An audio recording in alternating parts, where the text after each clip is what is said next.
Afternoon, everybody. Thank you so much for joining us. I am so excited about today's live. We are joined by Carey Haupt, who is not only a mom to 2 preemies, but a certified lactation consultant and a registered dietitian and co-founder of My Breastpump SA. That's a mouthful, Carey. Yes, it is when you say it like that. Yes. But it happened over time. Luckily, not all in 1 year.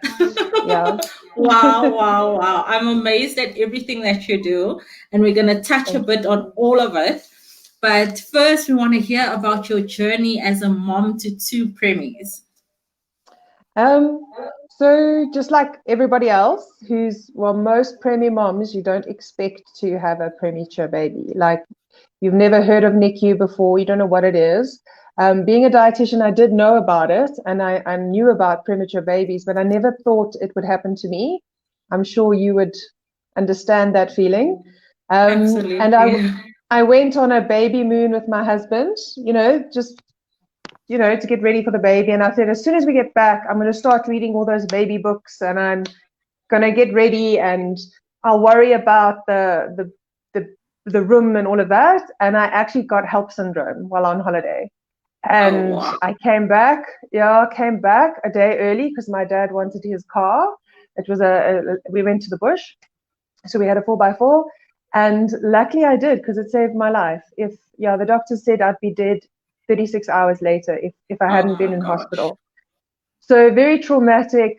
Like, we were joking in the morning, like, in 2 months we're going to have a baby, like, we're going to have to like grow up and be like adults, Yeah. And less than 12 hours later we were parents. And I wasn't awake for my son's birth. I was very sick, so I missed out on so much. And like, I was very angry about that for a very long time, because you have this dream of being awake, seeing your baby and all of that, and I missed out on that. And I was also in ICU for a few days, so I really wasn't able to see or touch him for a long time. But we got through that, and he did very well, and he was growing and doing beautifully. And then we decided to have another child, and I was terrified actually to fall pregnant again, because of, I realized I could lose my life just being pregnant. It was quite a terrifying thing. And fell pregnant with my daughter, and just trusted that everything would be okay. And everything went well. And at 29 weeks, my waters broke. So I remember just crying the whole way to the hospital, going, this is not happening again. And Shane, my poor guy, he walked in the morning, and I screamed at him, and I said, you promised me I wouldn't have another prem. Oh, man. But I managed to keep her in for 3 more weeks. Absolute strict bed rest, not moving. And it was such a special time, because I was able to prepare for her, if that makes sense. Yeah. So I could hear her heartbeat, and I could just be with her, and that was so special. And then she came at 32 weeks of age, and the rest is history. But so that's my preemie story. Wow. So you touched a bit on the fact that you had HELLP syndrome. For those of us who don't know what it is, could you explain a little bit more what that was? Sure. So in my case, my liver stopped working. So that's the L. My platelets were extremely low. So they don't like to do a C-section, as I understand, when your platelets are below 250. And my platelets were 36. Oh, wow. Yeah, so I had internal bleeding. Actually, the nurses didn't want my husband anywhere near me when I came to because they thought he had beaten me because my back was so badly bruised from just driving in a car, just Wow. bumping. So that was something I couldn't understand. Well, I could see my husband, but they wouldn't let him in. So my mom had to explain that Oh, no, it's not. wow. Yeah, so it On was top quite of everything expensive. else. I promise you, he didn't hit me. Yeah, but I mean, they're doing their jobs and they're just trying to protect Yeah. the mother. So I mean, yeah, but yeah. Anyway, so he was allowed in, and that was great. But yeah, so what happens is the way preeclampsia can also happen, so high blood pressure, which I did not get. So that's why they're always looking for high blood pressure, headaches. Then you need to go and check it out. Just have your blood pressure checked. I also had protein in my urine. Oh, wow. So yeah, and I was checked just before I went on holiday, and it happened like the next day, and it started progressing, and I didn't realize. I just thought that I was swelling because I'm pregnant, and I just thought that my stomach feels a little bit uncomfortable because that was the liver, but that's being pregnant, right? There's Yeah, no you would space, think, yeah. Yeah, so I just missed all the warning signs as typical pregnancy signs, and I think a lot of moms that can happen. Yeah. Um, but yeah, so my organs were failing, and the only way to save mom and baby Wow. is for birth. If it's as severe as mine, if it's not as severe, they can monitor you and they can look after you for a little bit longer. But they really they move fast when they need to. Yeah. Sure. That is hectic. That is so hectic. Not only was your baby's life at stake, but so was yours. Sure. Yeah. And during that time, I can just imagine when I think about my husband and how he reacted to us having to have an emergency C-section. How did your husband cope through that stressful period, especially when he couldn't see you? Yeah. So I took it very badly because I was terrified of having a premature baby because I knew some risks. I mean, like 2 weeks before, I'd just been on a nutrition course on how to care for premature babies and how to Oh, feed them. wow. And I knew of the risks, but something in that lecture that was said is that premature babies have the will to survive. They are fighters. And I still get goosebumps because that carried me through my son's prematurity.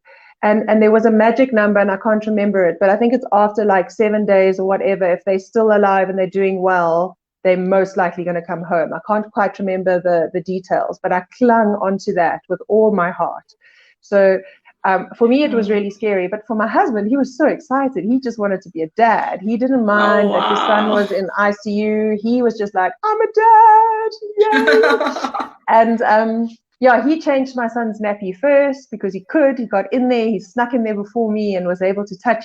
I mean, that's the only way we could touch our child was to change their nappy. I'm sure you know what I'm talking about with, Yeah. you're not allowed to touch them, but you can change their nappy. So we used to fight over changing the nappies. I'm sure that's not Oh, common in most parenting. wow. But yeah, True. no, I think he didn't realize how severely affected I was by the situation because we didn't understand postpartum depression, we didn't understand post-traumatic stress syndrome, and I had post-traumatic stress afterwards. I was so worried about like my husband dying. Stupid things like he would go to the shop and I'd be like panicking, like when's he coming Oh, back? Like wow. what, and like we didn't realize that, and I really think um, the emotional status of moms in NICU is often Yeah, overlooked because everyone's focused on the baby. And 100%. yeah, and I really feel when I get a new client, especially a NICU client, I go, "How's baby? Great. How are you?" No, I mean, how are you doing? Like, no, no, no, no, no, Wow. no, mom. Yeah. Don't tell me about your baby. I want to know about you. How are you doing? Because it's so important that the mom is seen as the mom, and she needs to talk about what happened to her. Some moms go through NICU unscathed. They sail through, and other moms like myself really struggled. Like I was in like the worst place for quite a long time afterwards. So I really try and look for that in patients if they're struggling, to try and say, "Mom, let's talk. How are you doing?" Yeah. Wow. Now that you mentioned that, were you offered any sort of counseling while you guys were going through the journey? Not at No, all. nothing, not at Wow. all. So I am quite a strong person, and I do hide everything, and I do keep it inside, and I don't talk and whatever. So I think that is also a mistake I made. But I remember I didn't bond with my son for at least 6 months. Like I really struggled. And I remember saying to my mom, like, I'm not a good mom. I just changed his nappy, like I love him, but like there was that disconnect. And I realized how bad that disconnect, or not bad, that's the wrong word, how wide that disconnect was when I had my daughter, because I was awake for her birth and I kissed her. And I remember kissing that bloody little forehead with all the goo as she came out, and just kissed her. And that bond was incredible. But I never had that with my son, because when I woke up, they said, this is your baby. And I was like, no, it's not. I don't recognize this child, and I think there's a lot of shame around that. And I think moms need to understand that it's okay to say, I wasn't awake. I didn't see this child be born. Like I need help. And actually what helped me connect with him is he made a movement in the cot that he had done inside me. And I could recognize that it was an arm moving and then a kick with the opposite leg. And he did that. And that's when I said, that is my son. So, I mean, Can you imagine how hard it is to say to the nurses, I don't believe this is my child, or I have no connection with this child, because you just want to take your child home, right? So you can't really say. So I think there is more help now. Remember, my son is 10 years old now, but so I think there is more help available, and I think more moms are talking about it, and that's what I love about what you do, and all the people who do Preemie support groups. It's so important for moms to be able to talk about what's happening. That was, I think, one of the big reasons was because we had bless the nurses and bless the doctors. Like they tried with what they had to help. I was just telling my husband last weekend that there was one particular doctor who, out of our whole medical team, we haven't been able to contact ever since. But she was like the one doctor that actually, she saw me as a person, not just as someone that had a premature baby. And I appreciated the fact that she would make conversation with me just about everyday life, not even about what was going on in the hospital and the baby. And it made such a world of difference. But for me, I think it did. Like being seen, I've come to realize it's so important now. Like if somebody doesn't, even in general life, if somebody doesn't see me, then I just I don't give them my time and attention. I want to be seen as a person, not just as a mom, and not just as a wife, and not just as a worker. So it goes a long way. And I saw, for myself, I struggled not so much because of what was going on with my baby. I just don't deal well in pressured situations anyway. And there was also so much going around happening with other babies that affected me so deeply. And I think if it wasn't for my husband, he, bless him, he's such a strong person. If he wasn't there for me to lean on, I don't think I would have made it through the first day, never mind 54 of those. So definitely support is needed all around, for everybody. I always try and include dads in the whole situation. I mean, I was a dietitian. I wasn't yet a lactation consultant. My premature experiences is why I'm a lactation consultant now, definitely. But my passion for breastfeeding has been there since I was a student. It's always been there. He knew that I wanted to breastfeed. He actually hand expressed for me because I was too weak to. I mean, how many husbands, and the nurses were like, what is going on there? I know, why? Why? Let's just close the curtain, love. Please just close the curtain so no one can see what we're doing. But he knew how to do it, and he'd help me. And, he knew what I wanted, and often I couldn't verbalize it. And I was in such shock that I couldn't say, this is an exclusively breastfed baby. I was terrified of NEC. It was something I didn't want to have as a possibility for my child. And I know that some breastfed babies can get NEC, but if there's formula, it's much higher the risk. So I wanted to do everything I could. And he spoke up for me when I couldn't, because I was just in such shock. Like I totally was in shock. And he helped me, and he got that pump going, and he was actually called the milkman, because every morning on the way to work he would drop off milk and I would come later, because I couldn't drive, so I had to get lifts, but he would drop it off on the way to work, and then he would go back in the evenings with me again. So yeah, depending on which baby, because when there's two, it's a little harder. It's actually a lot harder when there's two. Yeah. So true. We were very fortunate. So my Preemie is my second child. And I was so fortunate to have my mom. She literally took over the parenting role because I was tunnel vision. I could only focus on the baby. I couldn't split myself I just couldn't. And I was like, God has to forgive me. My son has to forgive me, but I can only focus on the one at the moment. And thank God my mom was there to pick up the slack for us. Yeah, so I think I wrote. Yeah, sorry. No, you were saying you wrote? No, I wrote an article about how to support a NICU mom because, people don't know how to. And that is it. That is understanding that all she wants to do is be with her baby. And often we can't be. So doing that meal, dropping off the food, looking after the other child, doing the shopping, those are the ways that you really support. And actually letting her say, I'm angry or I'm happy or I'm excited or today was hard. They need that. Absolutely. So I know you're not doing the dietetics, is that the correct way to pronounce it, too much? Yeah. But if you could explain to us, what is the role of a dietitian, especially in the premature setting?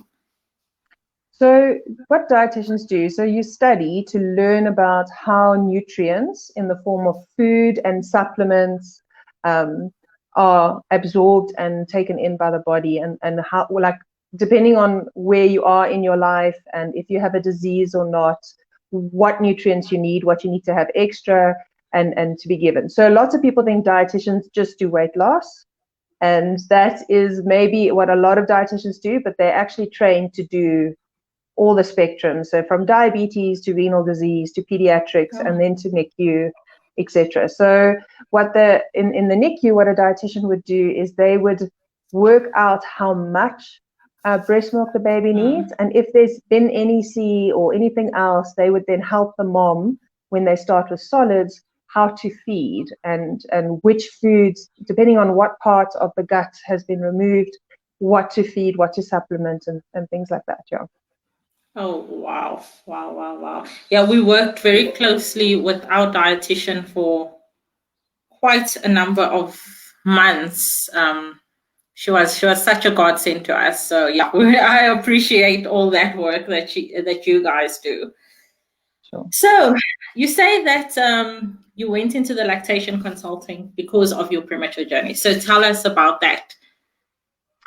So originally I looked on the internet for help with a premature baby because I was like, I don't know what to do. Like, when should my child be sitting? When should I expect a smile? Should they be rolling? Because honestly, you're sitting there in a mommy group and they're all 3 months old and yours is this big and everybody else's baby is that big doing different things. So I went onto the internet and I looked and I judged the pages that I was reading by the nutritional knowledge that I understood.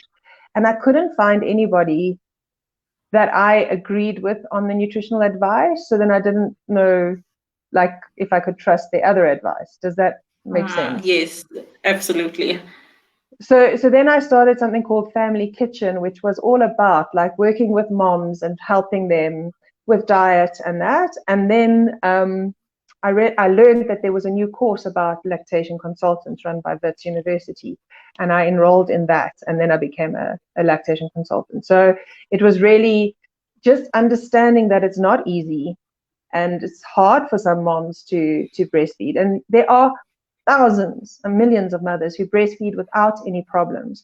But I'm interested in the moms that need help and the moms that just don't quite understand or don't have the confidence. Because remember, we've moved away from the society where you can see other women breastfeeding easily, right? We no longer, we're in our own houses, and it doesn't matter if you're in a big house or if you're in a flat, you're in your cubicle and you don't see how other women feed. And also for the husbands, I mean, how are they supposed to help you? And they are the most important, or husband or partner, should I say, they are the most important person to help you with breastfeeding, but they get no exposure to it either. So yeah, that really, I just became more and more focused on the breastfeeding because it's always been that passion, but I was realizing, especially with my sore cracked nipples, my bleeding nipples, how hard it is to get a prem to latch if you don't know how to do it. Yeah. Sure, I totally understand that. So I have 3 kids, and I've literally had 3 different breastfeeding experiences. So I mean, currently now with my new one, I'm exclusively pumping because of not having the correct, should I say, information or guidance. So my baby latched perfectly well, but he wasn't drinking enough at that time. So he would like suck for 5 minutes and stop, and then sat for another 5 minutes and stop. So he wasn't getting enough, and his blood sugar levels started dropping. And believe you me, I had the hugest fight with the pediatrician because they were forcing me to formula feed. And just, I didn't want to. I fought, and I kept thinking in my mind, what if I was a first-time mom and I didn't know that I had other options? But eventually, even with all my knowledge and with everything that I know, I ended up caving just so that we could get discharged out of hospital so I could go home and try on my own. And if it wasn't for, I think at our 3-day checkup, the nurse that looked at us, she's like, let me show you how you can top up with your own breast milk. So I still wasn't able to successfully get him to directly breastfeed, but I knew one thing. I knew about expressing because I just come from it with my Preemie, and I'm like, here we go again. I can express, if that's one thing, yeah. So I've been exclusively pumping ever since my newborn has come home. And so I want to know, how does one find a lactation consultant? Because I know, like, for someone like me who gave birth in the government hospital, you just a number. They're trying to get, you out as quick as possible. So you don't get that specific one-on-one time. Nobody sits with you to see that the baby is latching correctly. So yeah, where would one find a lactation consultant? I feel like a lot of people haven't heard of them. I did because of what I do with Preemie Connect, but I feel like a lot of people don't. Yeah. So what I want to say to you is that, sorry, my grand's just knocking. Can I have 1 second? Yes. Wherever you want to sit, Gran. Sorry. So my gran is who my daughter is named after, and she's 99 years old, and she's staying with me this weekend. So sorry about that. Way! Say hi to her from us. I will. She's awesome. She's the most amazing, strong woman I've ever met. Anyway, sorry. She's just woken up from a nap, so she wanted to know where to sit. Anyway, so the good news is there are more and more lactation consultants countrywide. I was one of the first, I think I was the second year to write, and every year there's more and more, and they are in private and government sector. So that's exciting. Not enough, not nearly enough of us, but it's coming, which is quite awesome. Did I lose you? I'm not sure. So if you want to look for a lactation consultant, you can look on Expectant Mother Guide, or you can actually Google and look for a lactation consultant. If you were to get hold of a lactation consultant who's not in your area, we all actually on a big WhatsApp group, and we look for help for other people. So I was able, through a Preemie group, to connect and help a mom in Cape Town, even though I live in Joburg, to find a lactation consultant and a dietitian.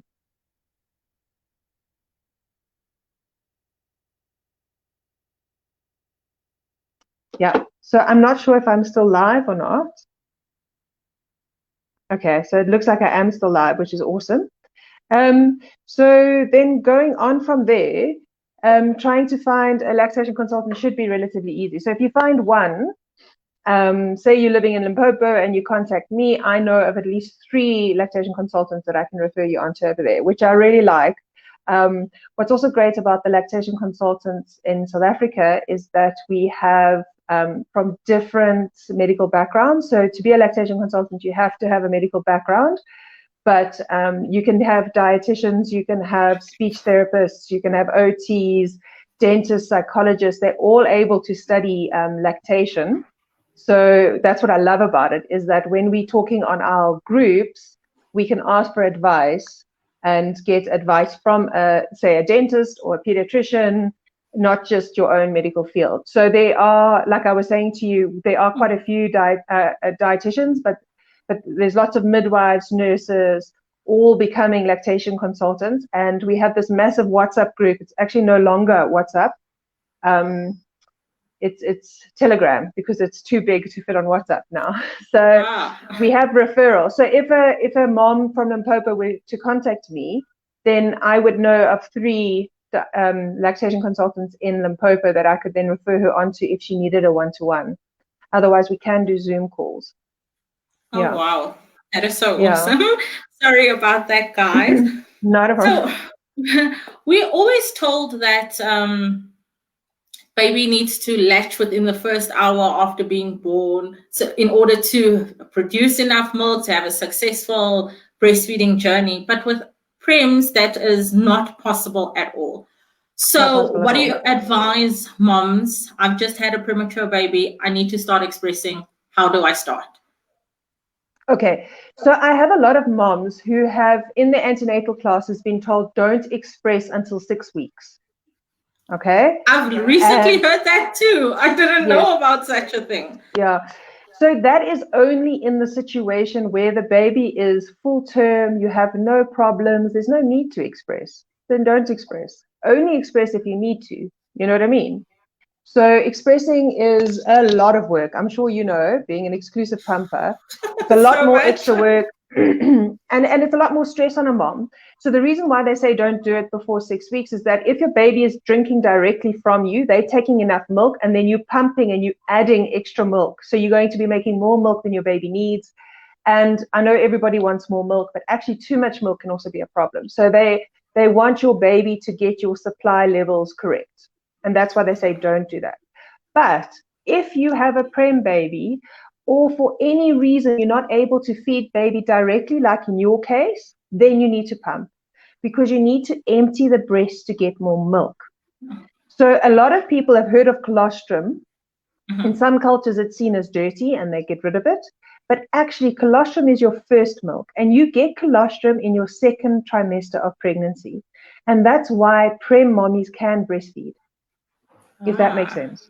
Yes. So if you're in the shower and you notice a little bit of white stuff on your nipple, that's your colostrum. That's your body saying, if there's anything that goes wrong, and you have to have this baby early, we're here for you. You know, the breasts are getting ready. So your breasts develop in the beginning of the pregnancy. That's why you get sore breasts. It's one of the first signs of pregnancy, is that like sore breasts, because your breasts are getting bigger, and all the hard work for breastfeeding is starting long before it's needed. Okay. So if a mom has a premature baby, and as soon as she is able, she needs to start expressing. So you can express by hand. So I've got a little breast here, which my daughter brought to me while I was talking. She clearly knows I use it a lot. So this is I got to get it in the camera. So this is the breast. So it's back to front and for me.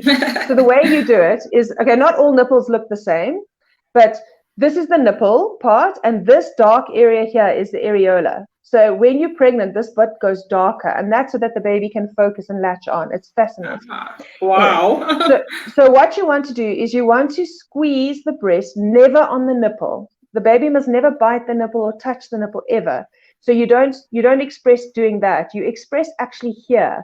So it's about 2 centimeters away from the nipple, and you squeeze together, and then you push towards the body. So if I'm doing it like this, you're squeezing and you're pushing in. You're squeezing and you're pushing in. So you get a rhythmic motion. And if you've had a prem baby, or your baby's just been born, you don't go with a bottle and try catch the milk. You go with a teaspoon or a tiny syringe, and you suck up each drop, because that's what is normal.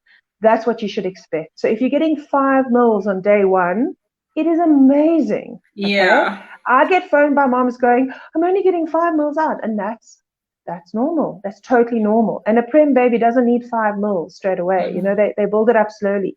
So that's what you need to do. So you can do, every mother, doesn't matter who you are, you need to know how to hand express, because even if you've got the fanciest breast pump in the world and you go to work, you can forget it at home, or forget the valve or whatever, and then you're stuck. So you need to learn how to express.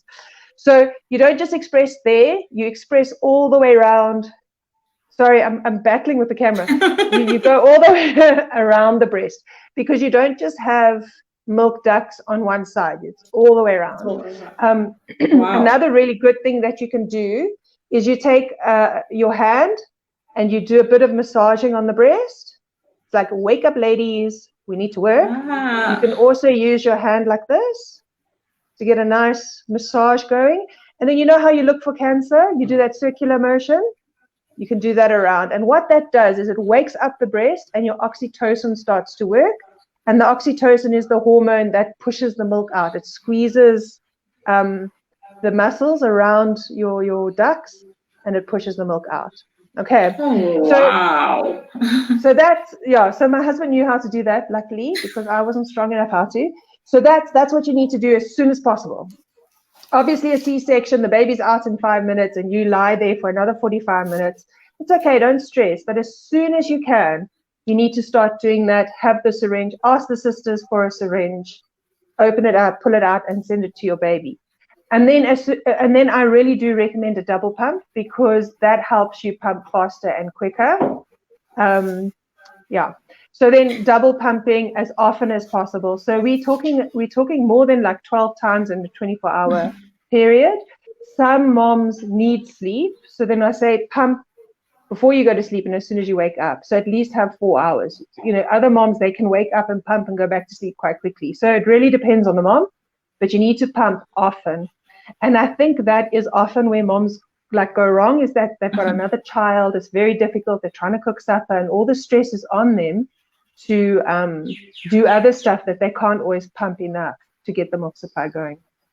So that answer your question, or was that a bit too much? Sorry. No, I loved the detail.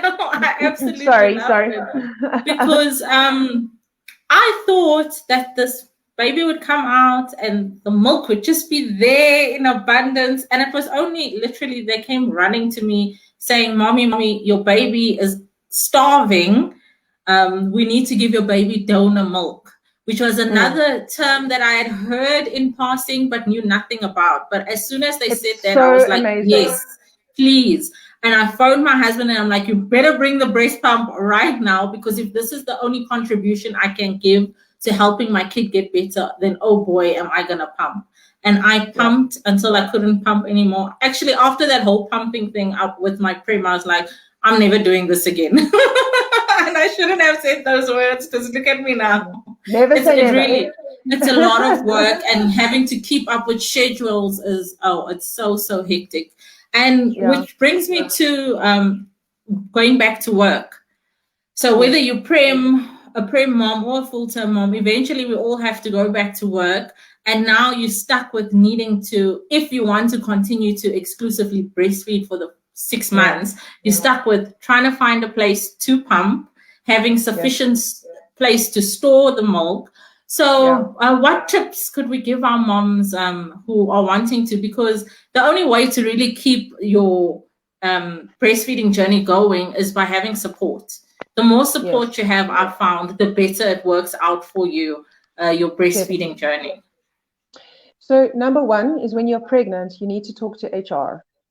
And you need to tell HR that you intend to continue breastfeeding when you come back to work, and ask them for their breastfeeding policy. That gives them time to make one up if they don't have one. And by law, you should have, up until your baby's 6 months old, 2 half-an-hour breaks to pump. And you can pump in your lunch break. So you could pump 3 times a day, but it needs to be in a clean, safe environment. So that does not mean a toilet.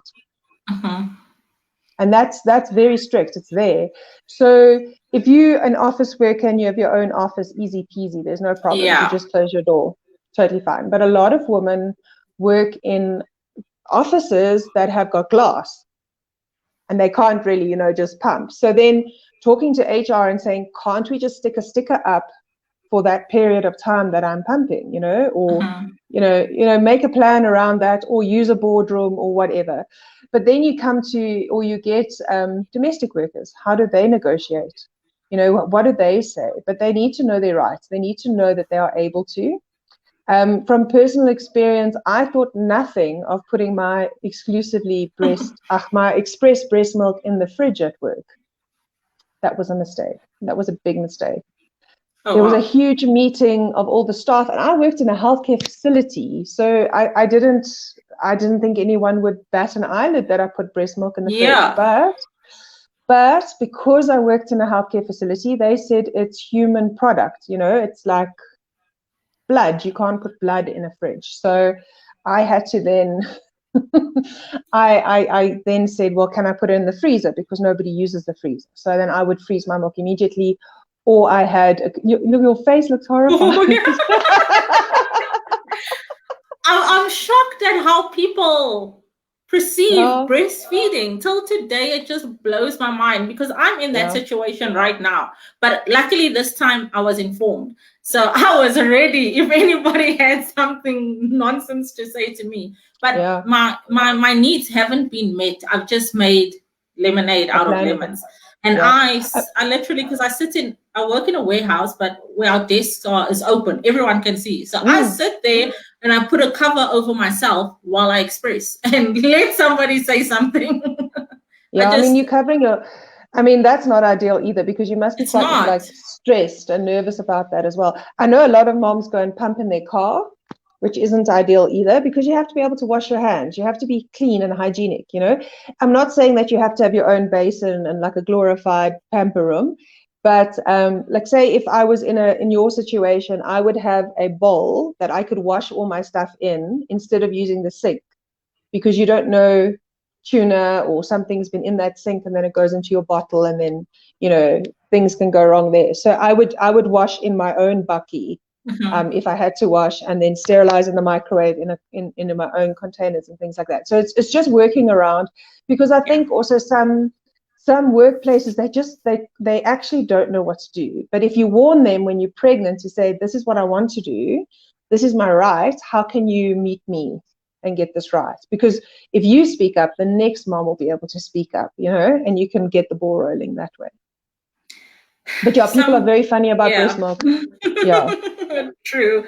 And you had touched on breast pumps. I'm very, very interested because I didn't know that there was such a variety available, that there's Huge electric, variety. there's manual, there's double, oh my gosh. So if you could just educate us a bit about that.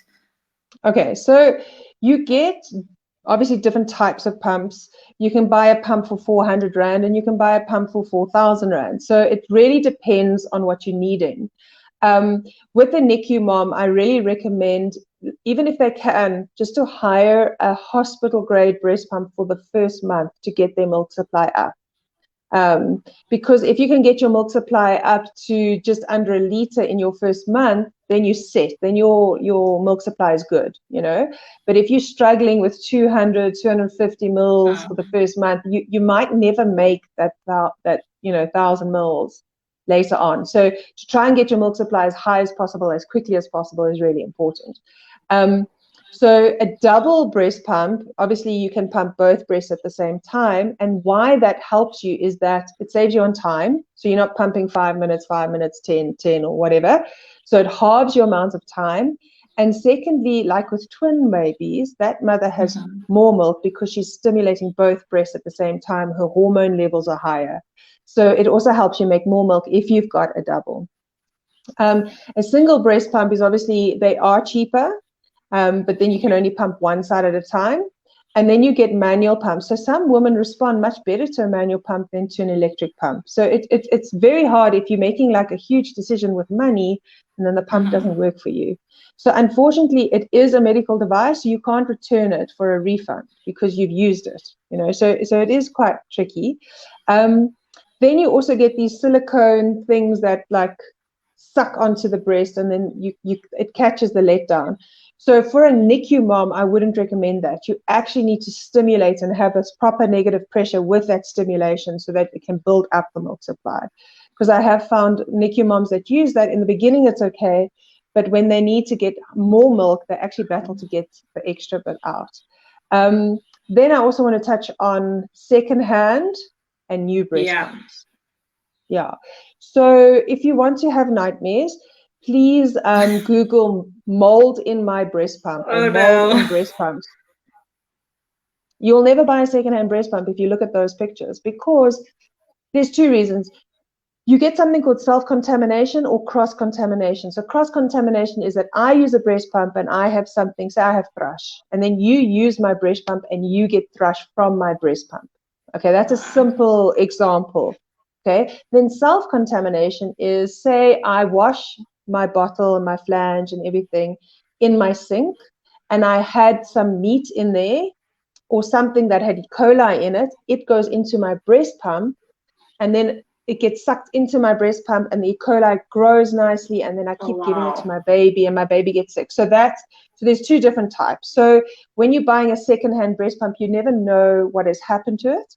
And secondly, I only use the breast pump once. I promise you, she didn't use it once. She used it a lot, and then she's trying to sell it on.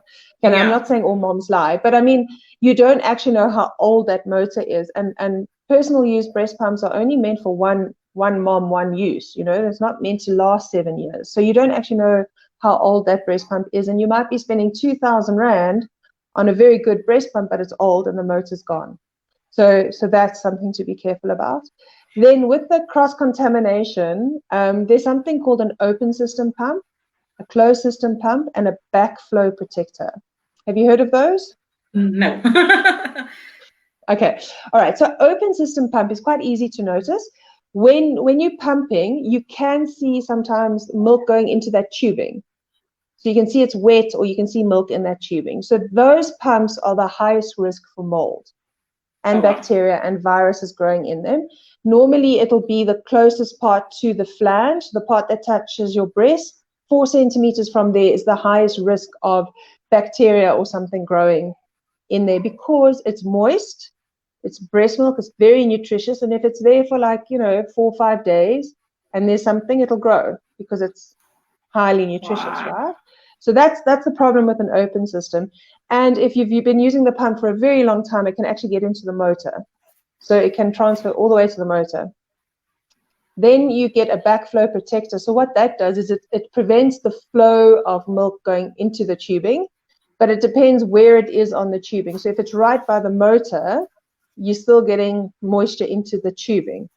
And it's not really tested against viruses, bacteria, or mold growing. Okay. And then you get a closed system breast pump, which is completely closed. So it does not allow any air transfer. So never mind moisture, there's no air transfer. So you can't get spores moving across from the pump or tubing to the breast milk in your kit. Yeah. Wow. So there's a lot about breast pumps. Yeah, I know there's a lot about breast pumps. And like moms, you need to change your valves. It doesn't matter which pump you're using. You do need to change them more regularly, because you can't clean those valves as well as you can clean the rest of the breast pump parts. Sure. And is it difficult to find parts, or is it obviously brand dependent?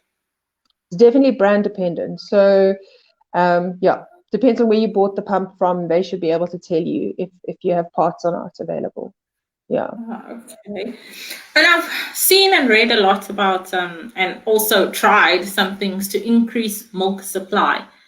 Are there really these magic pills and potions and lactation bars and cookies that you can take, or is it really just based on demand and supply and eating nutritiously and getting enough sleep? Okay, so firstly, the most important thing is, if you're not emptying your breast, it doesn't matter how many cookies you eat. So the most important thing is to make sure you're emptying your breasts. I've worked with moms where they have pumped, they've been NICU moms, and the nurses say, where's the milk, where's the milk, where's the milk? And they are pumping and they are pumping and they are blue in the face from pumping. And actually, they've got something called insufficient mammary glands. So their breasts didn't develop during pregnancy. And it doesn't matter how much that mother pumps, she's not going to have enough milk. So there's that situation. So if you are that mom and your breast didn't develop, or you have a thyroid issue, or there are a few reasons why moms can't have enough milk, there's nothing that you can do then. You can pump as much as you can and give that to your baby, and just know that you're awesome because you are pumping and you're giving your baby the milk that you can make. Okay. So for me, the most important thing is to express or to breastfeed as often as you can. The next thing is skin to skin. So I don't know if you remember doing skin to skin and that feeling that that comes was over actually you. the eureka moment for me, because I think up until then I struggled. I was meeting Yeah. my demands, but I struggled. It took a lot of hard work and dedication. And the first time I held my baby, the rivers opened up, to Yeah. be quite So honest. yeah, no, that's totally true. I'm getting goosebumps listening to you. So that is your hormones kicking in. I remember the first time I held my daughter, I almost fainted. It was so emotional, like I almost dropped her. I had to say, help me, because I couldn't sit. I didn't trust my legs anymore because it's so emotional. But putting the baby skin to skin, and for anyone who's listening, what skin to skin means is the baby has a nappy only. Mommy has no bra. Your skin and baby's skin needs to touch. So I've got my little Tembi here. Hang on. Okay. So actually what happens is baby goes inside like that. Okay. Sorry, my necklace is choking me. But that's It's what we literally wanted. skin on skin, It's your skin on the skin on baby's skin. skin.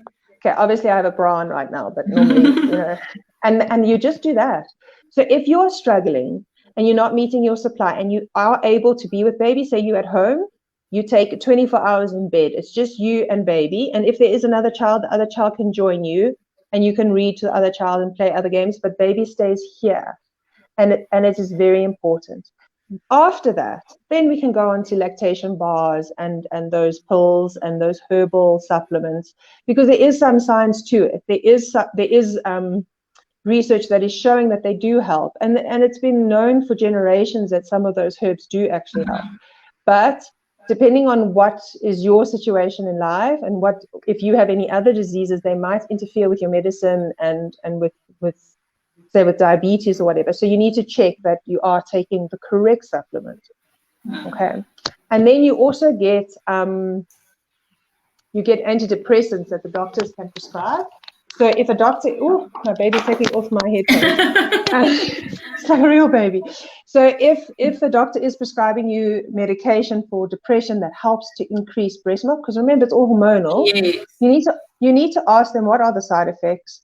How do I wean off it? You can't just stop it. Some doctors will say take 1-3 times a day, and my mother will take 6 in a day, or she'll take 9 in a day, and that's also not okay. So you've got to be careful, and you've got to actually know what you're doing, not just take anything. That's so true. Yeah, it does. I actually know of some moms that have suffered with that and have gained weight and a whole lot of other things. So yeah, no, definitely. So we've managed to make it through the 6 months of exclusive breastfeeding. Now we're moving on to solids. Yes. With preemies, I know it differs from case to case, because I do know of preemies that because they were born too early, they delay introducing the solids. But what do how do we get it started? Because I know I came across so many different things when I had my prem, like stuff like baby-led weaning, and I was scared to death that my baby would choke. I'm not gonna lie to you.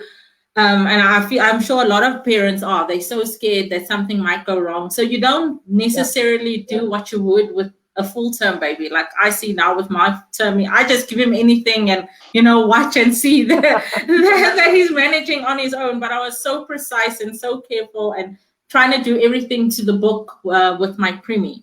And I know with us, we introduced solids at 6 months, corrected. We introduced solids. But explain to us, what would you do in when you start to introduce solids to your prem? Well, I think and tummies as well. So before I do that, I have to tell you the story of, how you are so particular about what you feed your prem, blah, blah, blah. So my second child, also premature, very careful with her. And then I turned around one day and she was eating my son's popcorn with him. That's like the worst thing.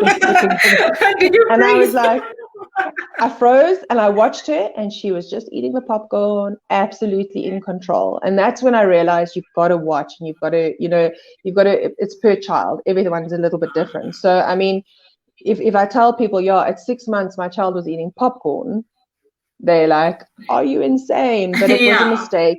I mean, it was just, she grabbed it because he was eating it and she had total control.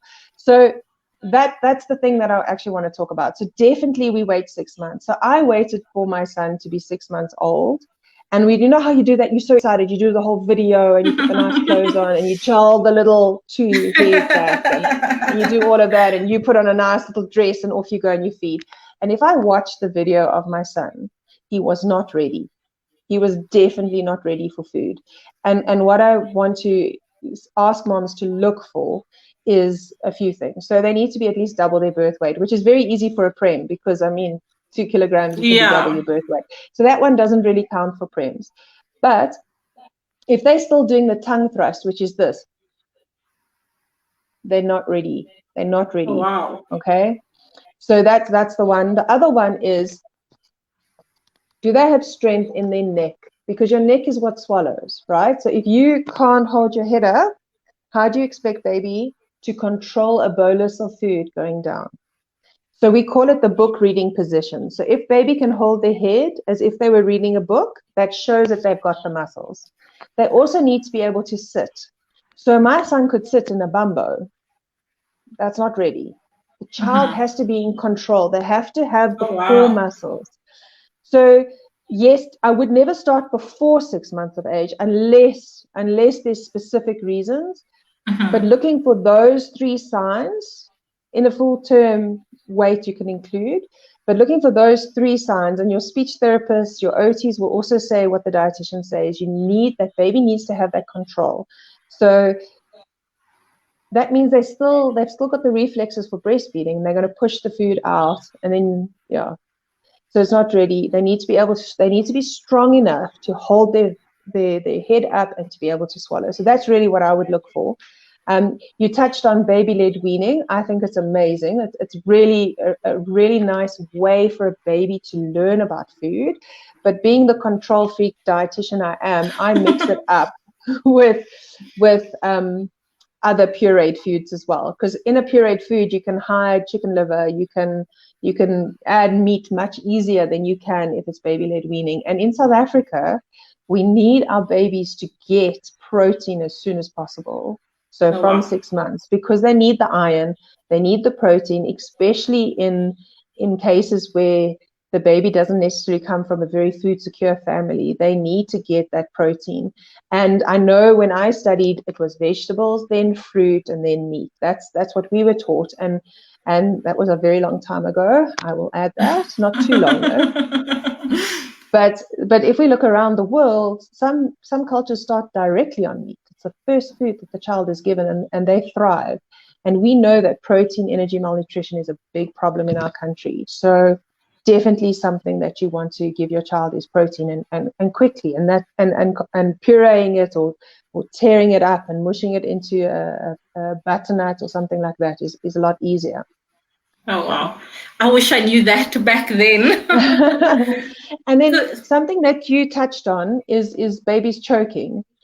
And I really, any parents or anybody who's going to look after a child needs to know CPR for children. It is so important. I cannot stress. I've had my son choke. We were sitting at a breakfast table and he choked on bacon. You know how if you don't chew it properly, it can go down, and myself and one other person were the only 2 people at the table who could actually do CPR, which horrified me because there were 8 adults. So I could have lost my son that day if I just hadn't seen him, because choking is silent. People get embarrassed and they leave the room and they die in the next room. Or for a child, they just don't know what to do. And he just looked at me like, and I was like, "Are you okay?" And he just went, "Mm-mm." And he was choking and got it all out. So very, very important. I cannot stress enough.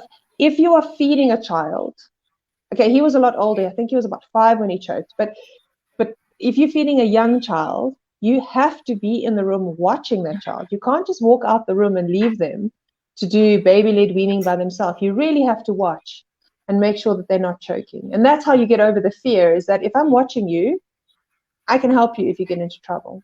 True. That's so true. That's some great advice.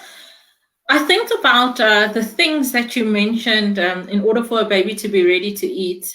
And I'm trying to play back in my mind. And I feel like my baby hadn't met all 3 of those markers as yet. But which baby? The Prem. Mm-hmm. And but you know, he seemed to do very well with when we introduced the food, and we moved on to the second stage. But the minute we got to the third stage and we started introducing lumpier food, that was when I think everything just fell apart for us. And believe it or not, till today, I'm still struggling with feeding with him. He's become quite the picky eater. Do you come across a lot of picky eaters in the work that you do? Not so much now, but before, yes, because I'm really focusing on the little E's now. But so what that is that could be a sensory issue, and that's why like OTs and speech therapists are really great to help with that. It also can happen. So there's two reasons it can happen. Number one is that it is a genuine sensory issue. The baby or the child cannot handle lumps, but maybe they can handle crunchy carrots, but they can't handle mushed carrots. So you need to find different foods that they can tolerate, and then you build from there. Okay. The other one could be that you never progressed past it. So when I was working in government, I had a lot of moms that were just feeding yogurt because that's the only thing the child would eat. And that's because it was so easy to feed the yogurt that the mom didn't go on to the next level. And then the baby said, this is nice. I'm not trying anything else. So it's kind of, you really have to work with it and slowly increase it. And it's very difficult. So to avoid getting the picky eater is to give a variety of foods as quickly as possible, because after the age of 1, children get something called neophobia, which is the fear of new foods. Oh, wow. And if they've had a lot of variety and a lot of different foods before that, they tolerate eating more better, if that makes sense. Mm-hmm. And that neophobia is completely natural. It's totally normal. And what it was a survival mechanism. So if a child walked up to a bush, they wouldn't just eat the red berry, so they learn. Yeah.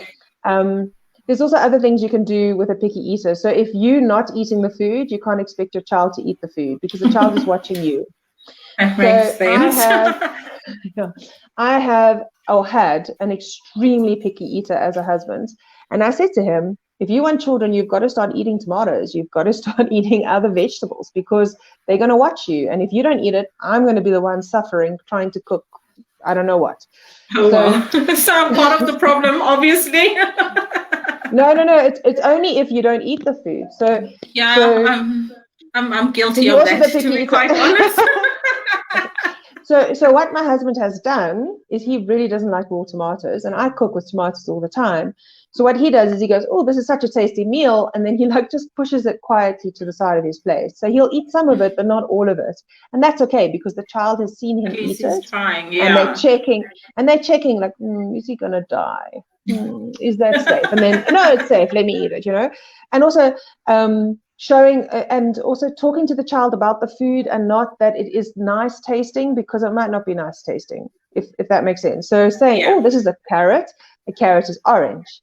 Oh, look, this carrot is cut round, this carrot is cut long, this carrot is mushy. Feel the mush. Let's put the mush all over your face. Let the child play.